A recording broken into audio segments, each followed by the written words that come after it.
Hey guys, Michael here, and I'm back to talk bricks. Today we're talking This Week in Bonus LEGO News, where I cram together all the LEGO stories you need to know. For the weekly giveaway, simply comment and subscribe, and you could win a prize. And of course, we're back with more bonus LEGO news, and there's definitely a lot going on this week. From the future of LEGO exclusives to a ton of new sets and other fun LEGO announcements, we gotta just get started. Thanks to an article on Brickset, LEGO has made an announcement about the future of regional exclusive sets. With the recent launch of region exclusives like the Asia-exclusive Chinese New Year sets, many fans have become disappointed with the trend of regional exclusives. And this was never more apparent than the recent launch of the LEGO Movie 2 Brickheads, with them being exclusive to Walmart and Target as well as the US overall. As well as the even more recent Darth Vader bust launch, which was a Target exclusive in the US. And all of these sets were sadly very hard to come by, and some even required a store credit card. But the good news here is that LEGO is listening to its fans, and starting from May 1st, 2019, all regional exclusive sets will be regional only for a limited time. And after 3 to 6 months of the initial release, they will become more widely available at LEGO brand retail stores and LEGO Shop at Home. While this certainly doesn't fix some of the regional exclusives of the past, it's a really great step forward to make sure everyone can enjoy the sets. But of course, there are some limitations to this new plan. First up, pilot projects like the Indiegogo success LEGO Forma may not become widely available. Additionally, gifts with purchase through LEGO Shop at Home and LEGO brand retail may also be regionally exclusive. Additionally, some products may only be available through certain experiences, such as visiting Legoland, visiting the LEGO house, or the LEGO brand retail stores.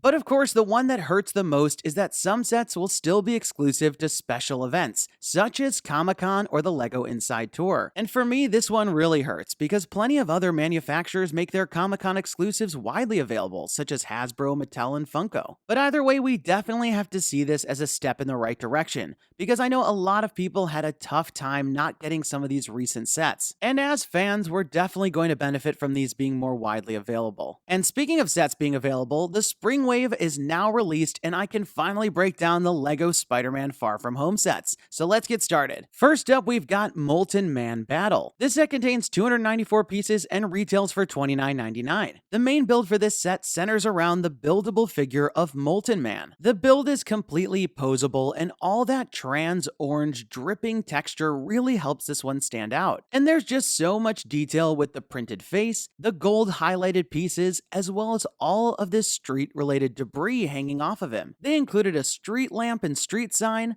a stoplight and steel beam, as well as a car hanging out of his chest. And for more play, one of his hands has articulated fingers, and the other one has a 6-stud stud shooter. This set includes 3 minifigures, and the first one here is Stealth Suit Spider-Man. I love the look of the mask detail with all those vertical lines, and the suit design that extends onto the legs is really great. Next, we've got our first Mysterio minifigure, and I really love the all-new dome piece they use for the head. The print on the torso and legs is really detailed, and I love the purple cape design. Also included, we've got a pretty basic fireman, but I do like the design of the fire extinguisher build. Next up, we've got Hydro-Man Attack. This set contains 471 pieces and retails for $39.99. The main setting here is the Venice canals, and this main build really helps to set the scene. On the left-hand side, there's a dock. At the very center, a really cool bridge, and on the right, this building with a cafe. And I think LEGO just did a really nice job creating a fun setting with tons of places for Spider-Man to swing around from. For Hydro-Man, there's this water cyclone build that looks really nice with all those trans blue pieces. And it looks like each level of it can be spun around. And the last build is a nice simple one for a Venice gondola. There are 4 minifigures in the set. First up, we've got an all-new version of Peter Parker, and this one might be one of my favorite minifigures. He features a half-on version of the Spider-Man mask, and I love the torso design with the Spider-Man costume peeking through. Next up, we've got the villain Hydro-Man. I really like the printed design with all those different colors of blue. And while it's a simple figure, I think they did a nice job. Next up, we've got a minifigure for MJ, and they created an all-new face which looks really nice. While the hair isn't super accurate and the torso isn't anything to write home about, I'm really glad she was included. And finally, we've got that great Mysterio. Finally, we've got the Stark Jet and Drone Attack. This set contains 504 pieces and retails for $69.99. The main build for this one, of course, centers centers around the Stark jet. And while its overall white color scheme may be a bit basic, I think that the overall shaping is pretty cool. The front has a nice cockpit design and there's windows all along the side, and all of the fin details at the back make it a unique version of a jet. And it features quite a few play features, with a full interior, a way to drop out Spider-Man, as well as a way to launch bombs. The other main build are the 2 drones, and overall I think this is a pretty neat design with 2 stud shooters each. This set also features 4 minifigures. First up, we've got Spider-Man, who unfortunately is the same design as the one from Civil War, and again the same great new Mysterio figure. But new in this set, we get a great new figure for Nick Fury, and I really love the design on the torso and the legs. And finally, we get our first minifigure for Happy Hogan, and while I'm glad to get the character, I don't think this one looks especially like him. While the jet may be slightly overpriced, I'd say this line of Spider-Man sets is a really solid line. With great minifigures and really fun builds, this is a must-have for me. Next up, the LEGO Toy Story 4 sets are all available, and we finally get our official look at the last 2 sets. First up, we've got Duke Kaboom's Stunt Show. This set contains 120 pieces and retails for $19.99. The Stunt Show features a build for an Evel Knievel-like stunt, where he launches off the ramp, jumps over the small cars, and through a ring of fire, which makes for an overall pretty cool scene. And there's also this small build with a sign. This set contains 2 minifigures and a very cool motorcycle with a Canadian maple leaf at the front. Woody is the exact same minifigure that we got in another one of the sets, but this great Duke Kaboom minifigure is exclusive to the set. While the design is pretty simple, there's some nice details with side printing on the legs and printing on the front and side for the feet. Next up, we've got Buzz and Bo Peep's Playground Adventure. This set contains 139 pieces and retails for $24.99. This set depicts a fun playground scene, with the main build being the large play structure at the back. And it's pretty cool that there's a lot of different areas for play. On the left, we've got a slide, on the right, we've got a rock climbing wall, and there's also a small merry-go-round build. And finally, there's this small build for this skunk car. This set contains 3 minifigures. First up, we've got the same versions of Bo Peep and Buzz from the other set, but the only unique minifigure here is that of the doll Gabby Gabby, and she features a nice dress design with that newer skirt piece and even some printing on the legs. Ultimately, all the Toy Story sets are really cool, especially all those great minifigures, but getting so many 4+ sets is a little bit expensive on the wallet, especially for adult builders like me who may just be in it for the figures. But if you'd like to pick up any of the new sets, including the Spider-Man sets, Toy Story 4, and Lego Movie 2, I'll leave links in the description below so you can buy them and support the channel. Next up, in Lego Avengers news, Lego was there on the purple carpet at the premiere of Avengers Endgame. And to celebrate the premiere, Lego created 4 sculptures to represent some of the characters, and 1 large logo for the Avengers. This included Hulk's fists, Captain America's shield,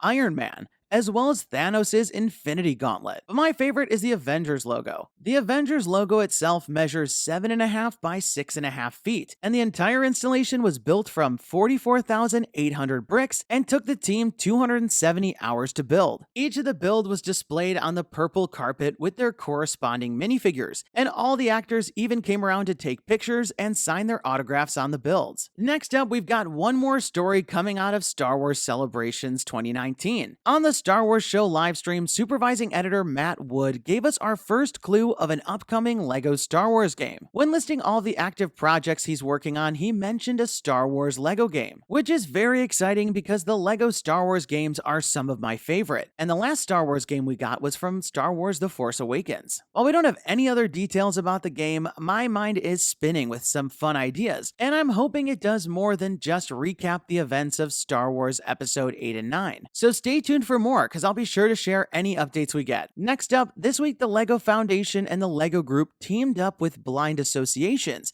to create a LEGO Braille brick system to help blind and visually impaired children. With all of the audiobooks and computer programs, it seems that fewer kids are learning to read Braille, and it's said that Braille users are often more independent, have a higher level of education, and better employment opportunities. So it's very amazing that LEGO was able to recreate the Braille alphabet using their 2x4 bricks. Each set is said to contain 250 bricks in 5 different colors, which allows both visually impaired and sighted children to work together to learn in a playful way. And it's really so commendable the work that the LEGO Foundation and all of these different associations have done to bring this product to life. While in a pilot now, the main set should be available in 2020. And the most amazing part to me is that these will be given free to selected institutions, getting them in the hands of children that need them. And it's just a really remarkable effort that I really think is going to have a strong impact. Next up in LEGO Ideas news, the Addams Family Mansion Modular has achieved 10,000 supporters. Originally designed by AFAL777, the Addams Family Mansion is faithfully recreated in LEGO brick and features minifigures of the main cast of characters. The build separates into 3 floors just like a regular modular, and there's so many different areas and hidden Easter eggs throughout. The build and subject matter of course reminds me of the Monster Fighters Haunted House set, which was really popular. And while it has been quite a while since we've heard from the Addams Family, there is an upcoming animated movie based on the franchise. But with that being said, it's quite a large model, and we often don't see models this large make it through the review process. But of course, as per usual, we'll just have to wait and see what the review board says. So there you have it, folks. That was this week in bonus LEGO news, and there's always just so many exciting things. Out of everything here, I'm probably most excited to pick up the whole spring wave of fun new sets. And in terms of things to come, I'm really interested to find out about the LEGO Star Wars game, as well as see what comes out of the news about no more regional exclusives moving forward. Be sure to leave this video a thumbs up down below if you're as excited as me, and don't forget to subscribe, because there's always more LEGO news coming soon. And let me know your thoughts in the comments down below. What did you think about all the stories? And which one are you most excited about? And now we have some of our weekly giveaway winners. Congratulations! And be sure to email me from the About page on my channel so we can coordinate about the prize. But don't worry, the giveaway continues, and even your comment on this video could be a winner. You must be a subscriber to win, and definitely turn on notifications to find out when my next video is posted,